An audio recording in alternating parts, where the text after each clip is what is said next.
This is the first big snow we've gotten here in Ohio. It's middle of January, and surprisingly enough, I still have some things growing in the garden. I have some actual literal green growth, not just dead plants, in the garden right now. So I'm gonna go investigate that with my friend Finde here, who loves the snow more than most. What are you doing, Finde? You having a good time? There are at least 3 cold hardy crops that I know are growing in my garden right now that I'm gonna go check out. And one of them, I actually think I'm gonna dig up today. So I'm gonna go grab a shovel real quick and check that out. Oh, it's a lot of snow here. It's been very cold. It's been down to, I think, 0 degrees in the past couple days. At one point, it got that cold. And I'm gonna grab this shovel right here, head out into this winter wonderland. And I got some noise because it's trash day today. But I'm not gonna let that bother me because I'm excited to see what is actually going on under the snow. And I think I'm gonna have to uncover these plants from the deep snow to even see what's going on.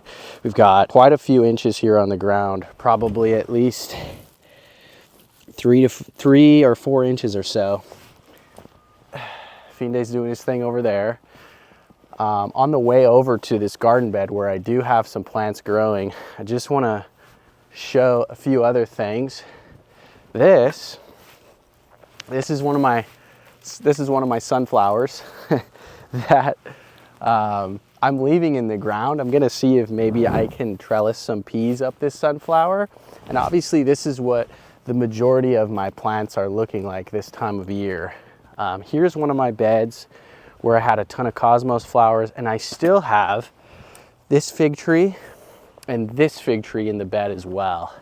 And these fig trees, even though they look like just little twigs right now and look like not much is going on, they're actually still alive. They're actually still growing under the ground, the roots. Well, maybe the roots are mostly dormant under the ground, but they are still alive. And one way you can see if your fig tree is still alive, I wouldn't do this all the time, but I'll do it for demonstration purposes. I'll take off my glove here. And what you can actually do is go to the base of the fig tree, and with your fingernail, you can actually just peel back a little bit of bark, and I can see a little bit of green, and that indicates that this fig tree is still alive and well, and it's actually doing great underneath the cover of snow, and below the cover of snow, cover of mulch that I put down as well, leaves and grass clippings and all kinds of stuff under there. And that's super important for fig trees if you want to overwinter them in this climate, because typically they only survive, the ones that aren't super cold hardy, down to about 15 degrees. But this is not even a cold hardy variety. I actually took a cutting of this one from California. I'm growing it here, and it's not adapted to survive super cold weather, but it is surviving here, I think, because I have it under all that cover. And it's gotten down to 0 degrees Fahrenheit, and it's still doing pretty good. So Finde is doing his thing here with the stick. I'll give him some entertainment. Come on, bud. Come here. Come here. Come on. Come on, give me the stick. Okay, you win. You get the stick. Oh, shoot. I forgot my shovel when I was talking about the fig tree, so I'm gonna go get that while I put my glove back on. Oh, there it is. And my hand's real cold. Kind of hard to do everything with one hand, but I'm making it work. Hey, buddy. Hey, buddy. What are you doing? Hey, buddy. That's a good boy. That's a good boy. You little snow dog, you. So let's go back. I'm gonna have to go through this gate, and one thing I'm not too happy about with this gate is this gate was dragging on the ground before it got to be really cold weather and freezing and snowy temperatures. And so now it's really hard to get open. Would not recommend leaving that chore as a to-do when you're gonna get freezing temperatures, because now the soil underneath is frozen and it's really hard to slide the gate open. Just a kind of a note to self on what I wanna try to not do next time. Okay, Finda, we're gonna keep you in there for a minute, and I'm gonna go over here and get my glove back on and show you what's going on over here. Okay, just get the glove on first because the hand is so cold. Okay, the glove is back on. I've got the shovel, and our first plant actually is right here, right inside this gate. This is a green onion. And I'll give you a closer look at what's going on here. This green onion, it feels pretty frozen. The shoots of the green onion, the chives of that green onion are pretty solid, but it's obviously still growing under the ground. And the base of the green onion down there is covered by, again, some mulch and a lot of snow. So I think the roots down deep are probably doing okay.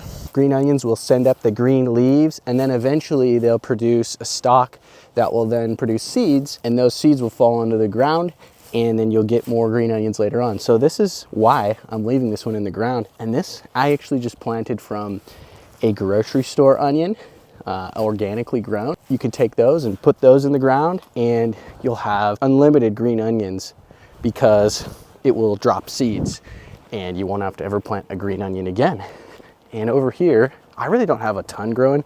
As you can see in these beds, in the summer I had tomatoes and basil and cucumbers, and this is rhubarb right here, and there were potatoes and all kinds of other brassicas and stuff over here. I had this bed full of stuff, but not a ton going on in the winter, keeping it low maintenance. Here's some more green onions growing in the snow. Look at that. That is definitely green onion. That is doing okay. Here's another green onion. I'll actually cover them back up to keep them warm. Here's a green onion right here. Definitely alive and well. I've got a few of these, and look how much bigger they are than the ones that you buy in the grocery store. It's kind of a cool thing. You put those in the ground and then they grow so much bigger than what you would expect. So now I'll take you over to this other section of the bed where I've got a few other things growing. Right here, under this cover of snow, I have kale. Look at all that kale. And the leaves may be just a little frost damaged, but I think they're still usable. You could harvest a few of those and put them in a soup or a stew. Got another kale plant over here that is growing in the snow. And kale is actually a biennial, which means it grows for 2 years. So kale will put out these leaves the first year, and then the second year actually put out like a flower stalk, most varieties of kale, and set seeds and drop those on the ground. So another plant that's really good to have a low maintenance garden where you're not having to plant an annual plant every single year. I'm kind of trying to focus on more perennial and long-term sustainable plants that don't require a lot of ongoing input in the garden. And then the last plant I want to show is garlic. And I have a lot of it growing here. You can see that's a whole row of garlic all the way down this bed. Got some garlic growing.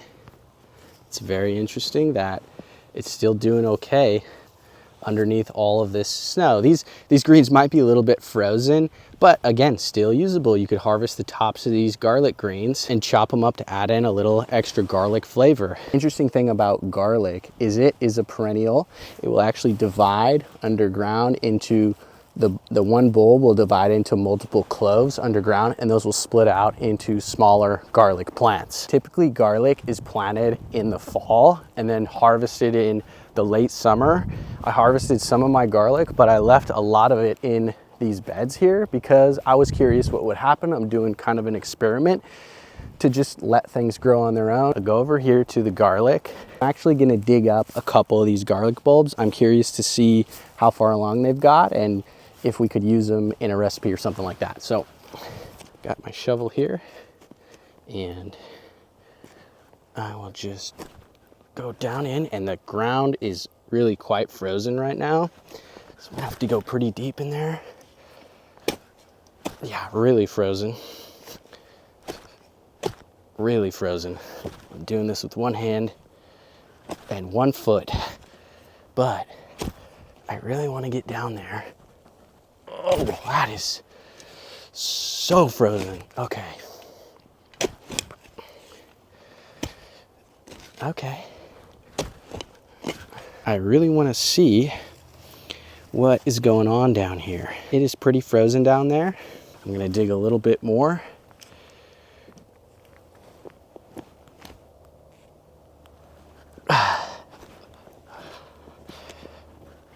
Okay. Oh man, it is so solid in the ground there. Really solid. Okay, there we go. Okay, getting it. Not gonna quit now. Not after all this. Okay. Oh wow. Okay. Whole big chunk of frozen ground just came up there. Let's see what's going on with this garlic. Wow. This garlic is in this big chunk of frozen ground, and those roots have gone down so far. They've actually gone down to where the soil is not frozen anymore. So that shows that that garlic is still alive and well. And I'm gonna pull this garlic out actually from the bottom, the opposite way that you would normally take garlic out. And oh wow, okay, that's interesting. This garlic was hanging on to that bit of soil there, but let's see what we got here. Okay, got a few garlic bulbs there, and they're obviously an immature stage, but totally usable. You could chop those immature garlic bulbs up and use those however you want. So it's pretty interesting that in the middle of winter, in the middle of a snowstorm, you can still harvest a few crops that have some green on them. Now, I think what I'm gonna do next is I'll cover this back up as best I can, put all the dirt back that I found,